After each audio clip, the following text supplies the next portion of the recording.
విజయనగర సామ్రాజ్యంలో తెనాలి రామకృష్ణ అనే ఒక తెలివైన కవి జీవించేవాడు. ఒకరోజు అందరూ దొంగల గురించి మాట్లాడుకోవడం విన్నాడు.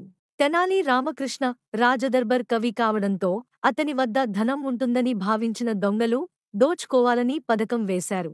కాని తెనాలి తెలివైనవాడు కాబట్టి ఆ రాత్రి భార్యతో దొంగలకి వినిపించే విధంగా మన బంగారం అన్నీ బావిలో దాచిపెడదాం, అప్పుడు ఎవరికీ దొరకదు అన్నాడు. తెనాలి మాటలు విన్న దొంగలు గంటలు గంటలు నీళ్లు తోడి అలసిపోయారు. అంతేకాదు, తెనాలి మెల్లగా బయటకు వచ్చి తన ఇంటినే తానే తగలబెట్టాడు. అలసిపోయిన దొంగలు భయంతో ఇంకా అక్కడ ఆలోచిస్తూ ఉండిపోయారు. తెనాలి, నువ్వేంటి ఇలా చేశావు అని గ్రామస్థులు ఆశ్చర్యంగా అడిగారు.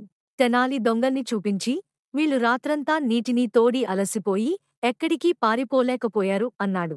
ఈ సంగతిని వినగానే శ్రీకృష్ణదేవరాయలు, తెనాలి, నువ్వే ఇలా ఆలోచించగలవు అంటూ పగలబడి నవ్వుకున్నారు. ఇలా తెనాలి రామకృష్ణ మరోసారి తెలివితేటలే గొప్ప ఆయుధమని నిరూపించాడు.